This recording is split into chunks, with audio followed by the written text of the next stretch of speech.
get things rolling for today. I really don't have any super specific topic. Some of you guys were, let's see, who was that's on? Bob, you were on the call yesterday. Victor, you were on the call yesterday. I think that was Terry, you were on the call yesterday, right? No. Sal. Terry was. Yes, I was there. Where John was breaking down a recent acquisition. We kind of went through his sale process. And I want to maybe, if anything today, I want to kind of expand more from kind of a marketing end of things on that. But first I wanted to open up and see if anybody's got some questions pertaining to anything and all things marketing right now. Something maybe you got going in your business, something you want us to get into a little bit. Kind of put it out to the floor first. And Terry, I saw you on mute, so I don't know if that means you got something. Yep. Or yeah, I do. So I tried a new person to get some leads from, and instead of probate, they had inheritance. So I purchased a small list.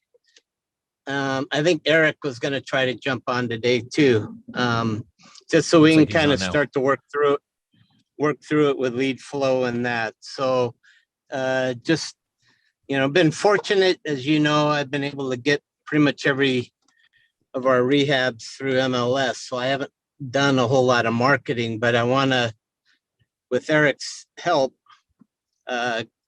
get familiar with lead flow and doing all that. So just wondering what kind of campaign we should establish for a small inheritance.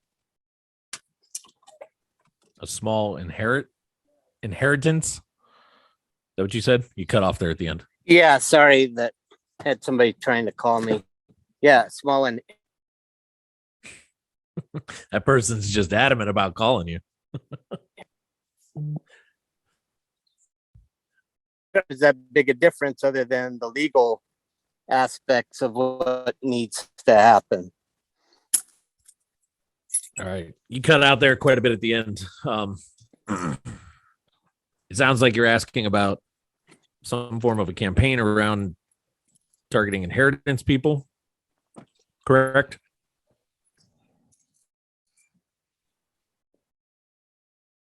Terry, we'll have to come back to you. It sounds like you're not in a good spot for service because we don't hear anything. Does anybody else have anything real quick? No, we're all just here just to see what the heck gets talked about. The avatar worksheet. I'll throw that out there again. What's your question? Just a walkthrough education, for people that aren't as smart as you guys. You got one in front of you? I don't. I had one. I don't know what I did with it because we've been moving a bunch of stuff. So you're gonna make me have to hurry up and find one. No, pull it up. Or my desktop. I just got to find it real fast. I think it was an Excel sheet, right? It's a PDF. Because if I'm going to go through it, not the silo structure, right?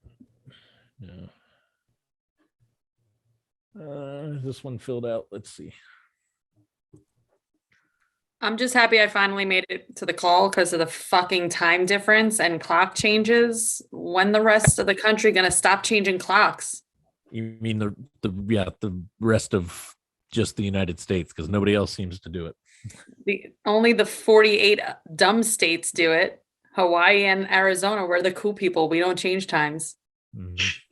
And Indianapolis, don't forget about them for whatever reason. Just that one city. Just that one city. Yeah, true story. That has to be annoying right there. If I lived anywhere near there. All right, Bob and everybody else, can you see the avatar worksheet? Yes. Okay. So this one's actually been filled out. This is basically an avatar worksheet for a product that we do a lot of stuff with. High level about the avatar worksheet really fast. Top left corner, goals and values. Top right corner, challenges and pain points, bottom left, source of information, and bottom right, object and role. We'll kind of break each piece of this down really fast. Right down the center, though, Bob, this is your avatar. Okay. The way to look at this is we call our avatar for Virus Shield Healthy Sally. Healthy Sally has an age of between 28 and 45 years of age. She is a female. Her marital status is any. Doesn't really matter for Healthy Sally. She might be single. She might be engaged. She might be married. She might be widowed, right? Number of children. Healthy Sally typically has at least one child or more. And the location Healthy Sally lives in is the United States. Pretty clear kind of on who Healthy Sally is, right, Bob? Okay. So underneath the two little people, quote is, if your avatar, let's say I'm trying to target a bunch of Tony Robbins fans, and there's, a really famous Tony Robbins quote out there, or maybe I'm going after Zig Ziglar lovers, and there's the famous Zig Ziglar quote, right? Quote is kind of like, hey, this avatar, is there a quote that really sums it up or so kind of just embodies who it is? It may not fit for your avatar, as this one didn't. We left it blank, right? Occupation. Healthy Sally is typically in the professional occupation, or she's a competitive athlete. That's kind of who we're targeting for this one, okay? Job title doesn't really matter. In our case, there's no specifics to this, but annual income. Healthy Sally needs to be making about $50,000 a year. That's what we kind of identified as our healthy Sally. Fits all these criteria. She's got a job. She's making about 50 grand a year, or she's a competitive athlete making about 50 grand a year. She is educated. And if you can see under the other, we wrote more of a Democrat / independent, more of a leftist, right?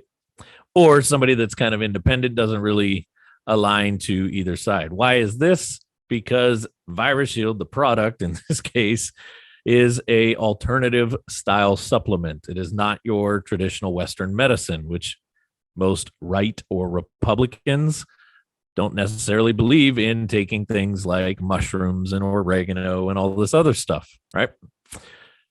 This is getting very granular on who Healthy Sally is. I might argue with you on that point, though, because I got a lot of Republican friends that really are into healthy styles of living, but continue. I'm not saying they don't, meaning all of them. I happen to be one. I take Virus Shield. But when we really sat down and looked at it, like, who is Healthy Sally? This is who Healthy Sally is on it. Okay. Still tracking, Bob?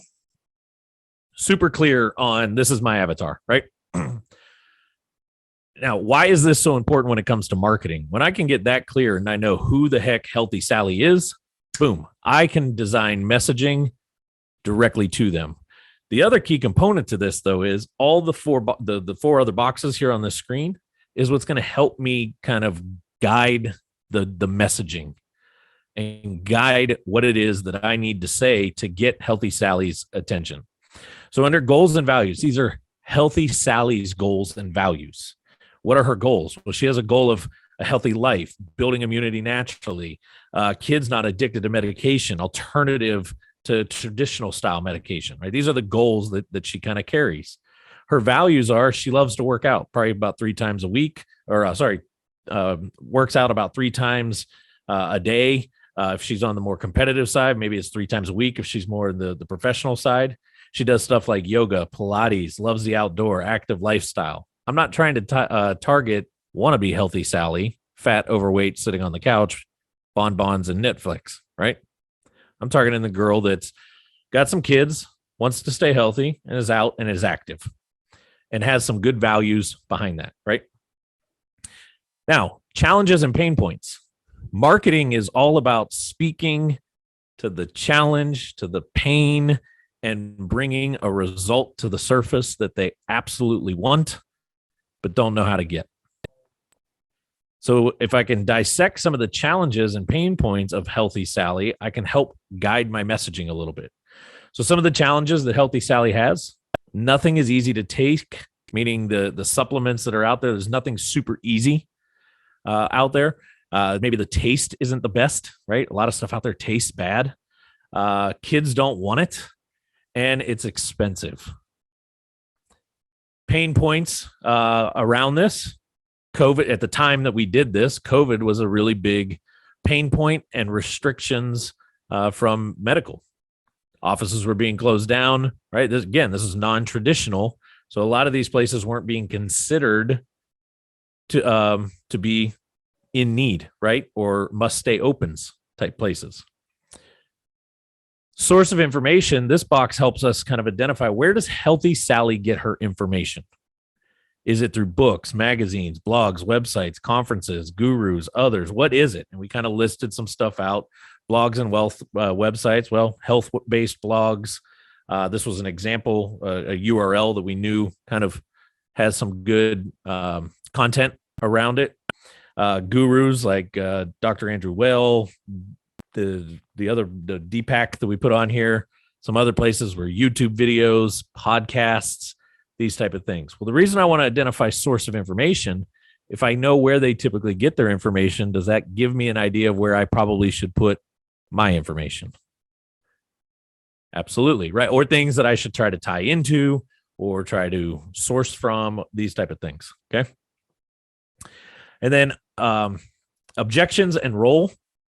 So again, it's all about thinking about their pain, but I also want to get ahead of this. This is where the sales side kind of slips in. What are some of the objections that I know are probably going to come out? Well, some of the ones we wrote for Healthy Sally. I take probiotics for immune support already. I'm already on another supplement. It's difficult enough getting my kids to eat. Could taste better. So as we start to market Virus Shield, we're going to market around and try to kill some of these objectives or objections, with the objective in mind that we want to move them past that. We're going against the challenges. It's super easy to take. Ours is incredibly convenient. It's very price valuable at less than $1 a day. Right? I can design messaging around. I know that's their challenge, their pain. I know these are the objections they're going to come up with. I kind of know where the message is going to be delivered at, and I know what motivates them. And when I say them, I know what motivates Healthy Sally, the female between 28 and 45 with 1+ kid. That makes sense, Bob, to that point. Now, this is a really good question. How many of you guys think you have more than one avatar in your business? Should. You absolutely should. You should be able to look at your audience that you're going after. Let's say you've got a database right now. You've already bought a list of people. You've skip traced them. I bet if you really studied that list, you could probably subcompartmentalize that into 2, 3, 4, 5 different audiences. Victor, let's go back to what you and I were just talking about when we kicked off. Who's the new audience that you're really niching into? On the investment side? Yep. Absentee owners. So absentee owner. How broad is that? Per properties criteria, it's broad. Even for your area, could that be pretty broad? Yes. Give me, what's the area that you're going to be focusing on? It's Kissimmee, closer to Disney area. So, Okay, so a lot of Kissimmee, Florida. Mm-hmm. Can you name right now a couple different areas of Kissimmee that are slightly different than each other? Yeah. Whether that be demographically, whether that be property style wise, whether that be income based wise, right? Mm-hmm. Now, as I sit here right now and I look out, I overlook pretty much the whole San Fernando Valley, and I can see the mountain that my house is up against. It's only 8-9 miles up the road. The income where I'm at in Woodland Hills compared to the average income of somebody living in the Chatsworth area is drastically different. So if I was going to market to people here in the Woodland Hills area that are absentee owners, right? They own a home in this area compared to marketing to somebody in the Chatsworth area who also absentee owner owns a house they don't live in. Could that be a completely different style audience? Mhm. Could the pains be different? Could the challenges be different? Could be what motivate the values that they have behind them? Could the way I need to speak to them be slightly different? Yep. 100%. I know you guys don't know too much about this area, but Chatsworth's a huge horse community. There ain't no horses walking around Woodland Hills. Two totally different demographics. The average age of somebody in the Woodland Hills area is probably 50 and under. The average age of somebody in the Chatsworth market is probably closer to 65 and under. So you see how just in areas, this is all one big valley. If I was targeting this whole valley, I just broke two pieces of the same area, the same market, into two totally different avatars. Which means, Bob, if I was going to do direct mail, do I send the same letter to both areas, or do I have two different direct mail campaigns going out in one in each area? We'll have two separate campaigns, same information, two separate campaigns delivered in a different context. 100%. What if I'm doing from a text messaging standpoint? Do I throw them all on one text automation sequence and blast the text message out? Or do I have different text message sequencing for each avatar? Have to be separate. Have to be separate. Cold call. If I'm cold calling each one, am I going to open the first conversation the same way in both areas? I'd say not. No, shouldn't be, right? Because I know I'm talking to two totally different style audiences. Yeah, one's a doctor, one's a mechanic. Actually, you're pretty Different piece of equipment. you're pretty accurate to this area where I'm at, right? Is this all making sense so far? Thank you. Now, where it gets tricky is when we start bringing things online. Because as we talked yesterday, when John was breaking down the deal, and I said, hey, a missed opportunity was having in this case, let's say for Victor, an absentee owner page, right? A page explaining about your company and how you help people who own homes that they don't live in and some of the pains and the troubles. Well, am I going to have 2, 3, 4 different pages because of the different areas that I'm trying to market to? Probably not. I'm going to need to bring that in, but I need to think now that everything that I say on that page really has to talk more generalized, because it's really the job of my external marketing to push them there. Does that make sense? So I don't want to get too niched and too compartmentalized per avatar on the page. It's the messaging around it that gets them there, that eventually lets them see that helps them identify that, okay, I see he helps people in a lot of different areas. But it's the same pain point that they're focused on. Correct. Got it. The process is still going to be the same, right? These type of things. I'll give you a real life example of this. Last week when we were in Miami, one of our colleagues, another agency that I know, he's doing direct mail for his agency. He's actually mailing physical mail to the type of industry that he serves. And he serves more in the legal space. He does a lot with attorneys. Well, he's not mailing direct mail like you guys and I know of direct mail in the real estate space, where it's a yellow letter, handwritten, right? Put in an envelope, look, this way. He's gotten really creative with it. He's targeting attorneys, higher level attorneys. So he's actually gone, and I wish I had some examples to show you. He got a black envelope. He's got a couple different, each mailing that goes out, it's a completely different style. He has a black envelope that looks like an invitation. And on the front of it, he's using a silver pen, and all he's writing is the attorney's name, not attorney Bob so-and-so, right? He's just writing Bob, whatever the last name might be, right? Marie, whatever the last name might be. Kim, whatever the last name might be, and their address. Before I even go any further, why is he doing that? Attention grabber. And it goes specific to that person. Yeah. What do attorneys typically have at their office? Just their assistant or secretary or whatever. A secretary or receptionist, something like that. In the marketing world, we call that the gatekeeper. They got a gatekeeper protecting them from us. Right? Their job is to keep all the marketing people away from trying to sell opportunities to the attorney. Well, if you're the gatekeeper or the personal assistant to attorney Marie, and there's a black looking invitation, fancy black, silver writing that just says Marie and her last name and an address, are you going to open that? We got to check it and see if it has any white powder on it first. Yeah, probably not going to open that because that's probably something personal. And I'm just going to go ahead and move that to the pile that's going to go to their desk. Right. Well, he's gone as far as, how many of you guys remember way, way back in the day, they used to use wax stamps, the wax and stamp it shut. That's how he seals his envelopes. With the wax, and it's got a really fancy imprint into that wax stamp. Why is he doing that? Catch their attention. Now it's starting to look pretty fancy. Now it's really starting to look like a personal invitation. Now the gatekeeper's really not going to touch that. It's like extra special.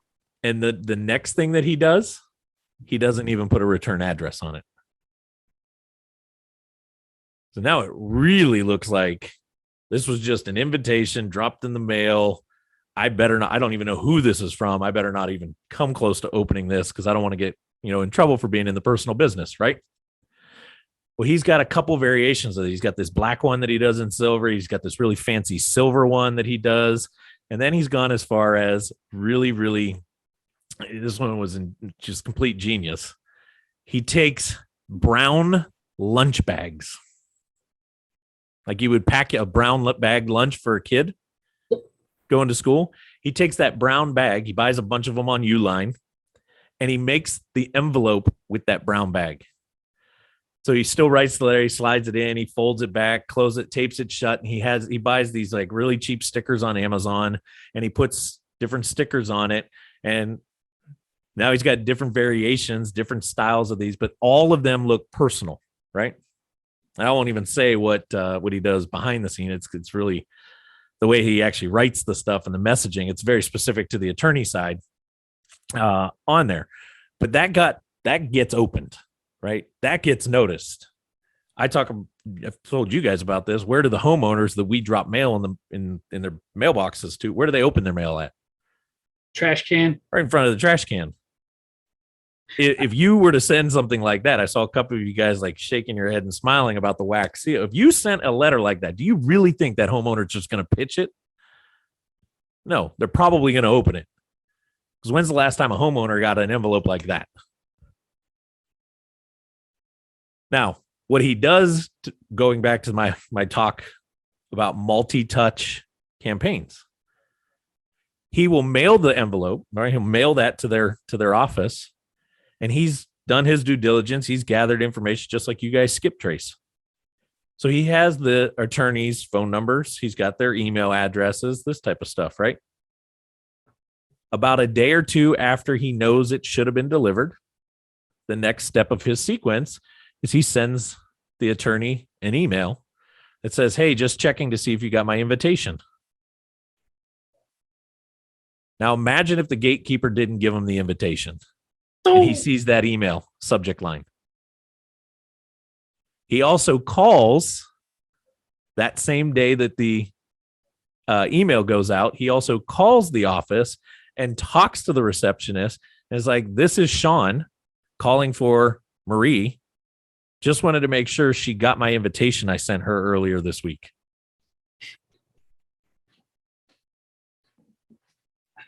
Oh, yeah, she did. I remember that one coming in. I just gave it to her. Is she in the office? Could I talk to her? Yeah, let me transfer you through. He gets past the gatekeepers all the time. But it's because he knows what are the pain points. They get bombarded all the time. So how does he circumvent it? What are the objections he's going to get? I get pitched this all the time. I don't need this. How's he getting past it? He's been creative with the marketing, right? knowing who he's up against, knowing his avatar really, really well, that he can slip right past all of that. So how can we do that in the real estate space? Because the audience that we're maybe sending some mailings to getting bombarded? Is the texting that we're texting people, are they probably getting bombarded with those? The cold calls, you think they're probably getting bombarded with cold calls? Those of you that were on the call yesterday, how did John get that deal? What was the first message that he sent? Who remembers? Had they ever thought about selling the property? Nope, way before he even said that. That's the typical go-to. He said, "Hey there, I have a question for you." That was it. He personalized it. So when the person got it, it would have come across like, "Hi, Kim, I got a question for you. Hi, Marie, got a question for you. Hi, Terry, got a question for you." Now, why do you think his response rate was so good? Curious. I mean, not all the responses were probably good. They probably, if we went through and looked at it, you probably got a lot of who the heck is this? Who the hell is this? Right? What the F you want? Kind of thing. But does that stand out in comparison to what every other real estate person is doing with their texting?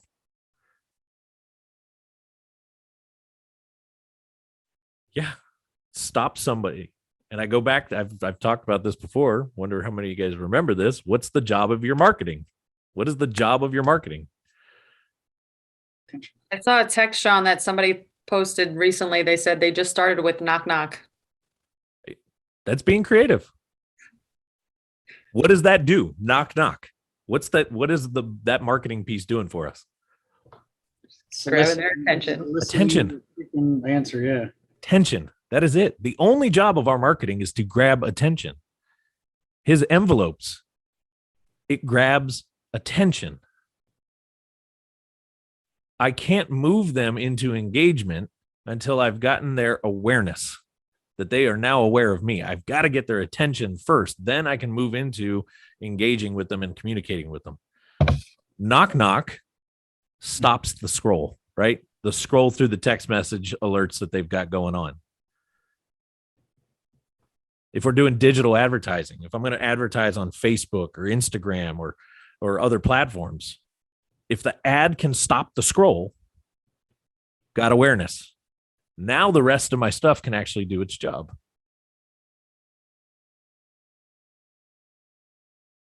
So your basic business envelope with a yellow letter inside of it that's been flying around for 15 years, does that grab attention?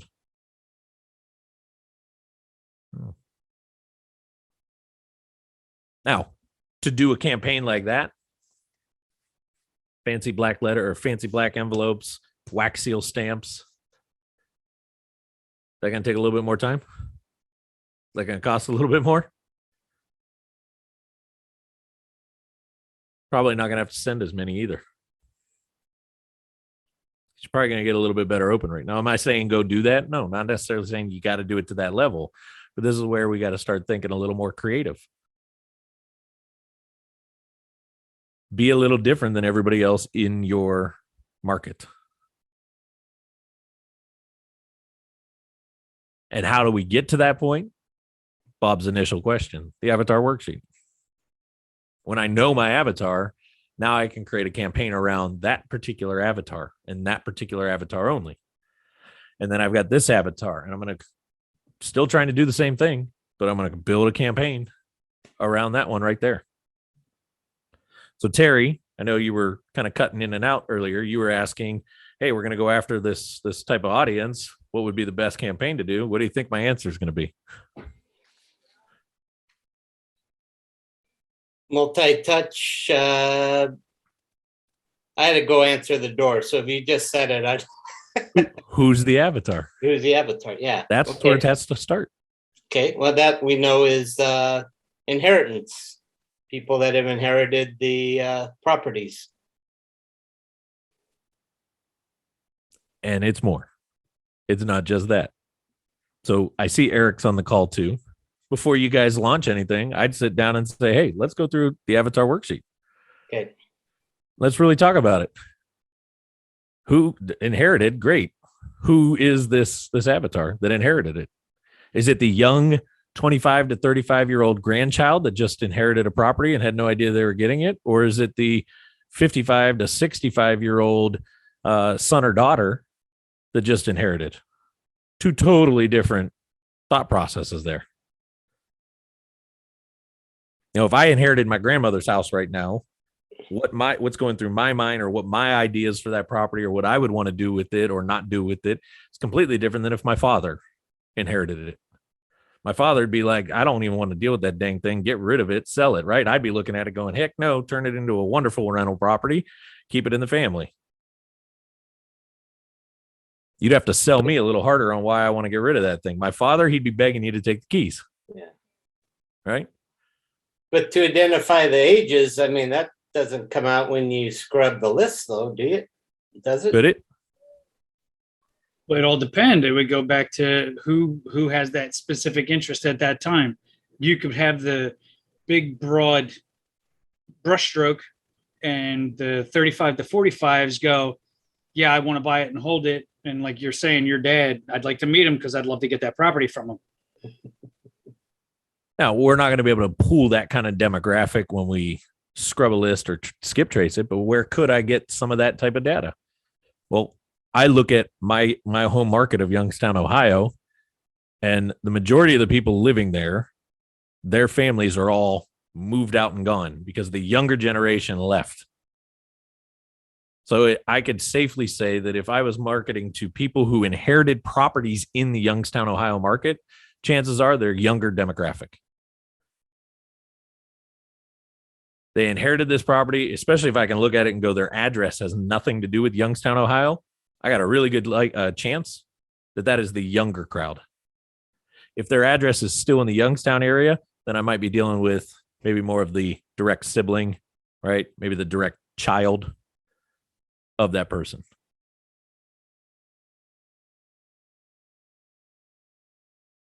So it's back to market research is what that's back to. Mickey, what's this that you posted? Selling with the wax. The kit is like $20, so it's not that bad. Yeah, the kit's not that expensive. It's the time, right? The time that's It is the involved time. in. Yes. But you know, again, if like you were saying, like if you really target and nail down to exactly who are the one that are going to, you know, appreciate that and open it, then, you know, your time will be worth it. Well, and then you outsource that, Mickey, because you have children that are the perfect age. I know, mine is Rampant. so perfect. They would love it. It's like family activity one Friday night. We got this. Kids with fire. Yeah, awesome.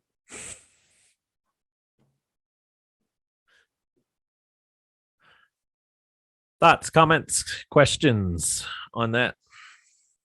No, thank you for the analysis. That was extraordinarily helpful. I took my notes as well as I found it in my file. So I'm going to focus on that thing specifically because my avatar is going to end up being a focus towards a PML. So in there, that's a great avatar to try to break down. Who, right? Or what, how many different avatars could I create that I'm targeting from a private lending standpoint? And they're Republican, Bob. Yes, they are definitely Republican. Not. There's a little bit of both in Tampa, so I'll play the independent role. You might have right-leaning independents, but I couldn't help myself. I'm sorry. no, that was good. That was good. Anybody else? Thoughts, comments, questions? No, but Victor, I've never met you before, and I would love another Airbnb property, and I would love one in Kissimmee because I go there every year. So let's get in touch. Absolutely. Absolutely. The question I have, Sean, is, so as you know, I'm a realtor and investor, and part of this list now is to, grab the bull by the horns and not let anything pass by. So if I can't buy it, I want to list it. So how can I go about that and create an avatar and all of that good stuff, but also feed the realtor side of the business too, if come to be.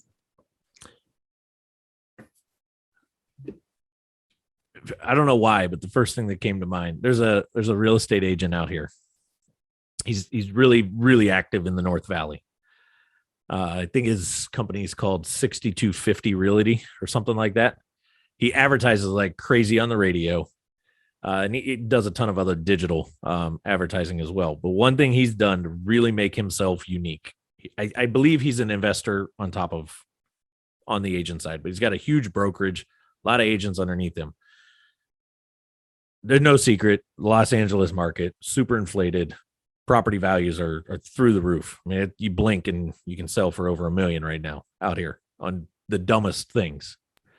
Well, 6% commissions on $1 million+ sale. It's a huge chunk, right? So what he's done to separate his brokerage, and I hear it in all of his advertising, is he calls it the home of the flat 6250 sale. He only charges $6,250 is all he'll take. And then he made this other unique spin on there where if he's working with buyers on a deal, he will take a half of the commission, a 0.5% of the commission, and push it back to the buyer to help with their closing costs. Well, why would he do something like only take $6,250 in commissions when he's working with a seller? Because he's playing the volume game. That attracts sellers galore who are like, whoa, hold on a second. I don't got to give up 50, 60,000 in commissions, right? On my $1 million+ or more. I only got to give up 6,000. He's playing the volume game. He's got listings galore. But from a seller standpoint, that's pretty attractive. That he's going to take a 0.5% of the commissions he would make and push it back in for the seller at closing to help with their closing costs. I bring that up because is that making himself in a very competitive space like Los Angeles real estate, and there is no shortage of real estate agents out here. Does that make him unique? Is that a unique spin on his marketing? So I bring that up, Victor, because that's where I would encourage you to go is what could you do to make you different, whether that's branding Victor himself as something or finding some way of creating a fun little program where it's like, I'll list your house or heck, I'll just buy it myself kind of thing. Like no house is too much. That's kind of like here we got the Dunkin Duo team here in Tampa. I don't know if you're familiar with them, Vic. So they basically they're like 29 days. If we don't sell your house, we'll buy it. And they do it left and right. They got tons of property in their portfolio. Cool. That's a unique spin right there, right? Yeah. It's actually a fun little guarantee. And one of the guarantees that Roger and I are starting to push on with REI is if you're in our Dominator package, 100% return on your investment, or we'll pay your money back. No other digital agency will say that.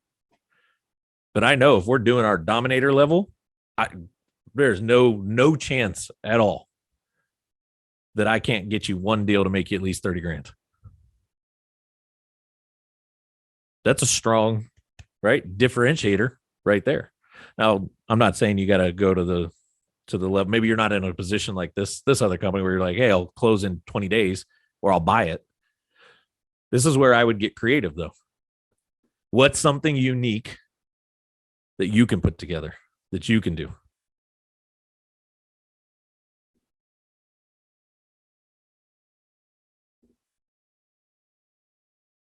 Aisa, I don't know what you're doing, but whew, I was getting dizzy. I'm taking notes for her. No, I was talking about Aisa. All I saw was the sky doing this. I'm with my little monster. That's why. Your little monster. Anybody else got anything?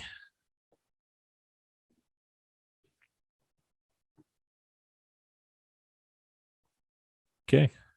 Now, the only thing that I would encourage on all of this is, again, what I talked to John about yesterday. For those that were on that call, look for the opportunities to leverage the website for help. The website really is that tool that just helps bring an exclamation point to everything and anything else that I'm saying in my marketing. It's kind of the place where you can play that, like, the proof's in the pudding kind of mentality, right? It's a place for me to house everything that just solidifies. I'm not joking. I mean what I say.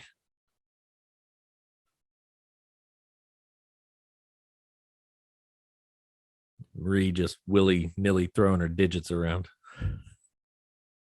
That was for you, Victor. Or is that Victor sending Marie? Oh, okay. Never mind. That's a little better. Don't tell my husband I just got Victor's digits. Chris will be like, whatever. Before I forget, make sure. That's all. Actually, I think Chris's answer would be something like, you have to pay for it.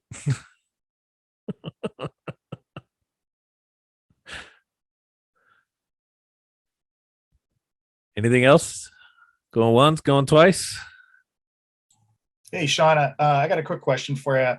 I was able to add those custom fields that we talked about on Terry's backend, whereas in this database. I was wondering if you could just take a quick look just to make sure everything is in place and set up correctly. Is that possible? Let me see if I can log in real fast.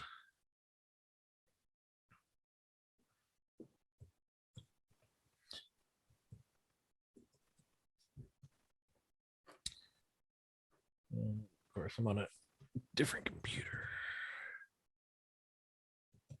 Actually, do me a favor. Can you share your screen, Eric? It might be faster if you're logged in already. Yeah. And I'm going to actually do this.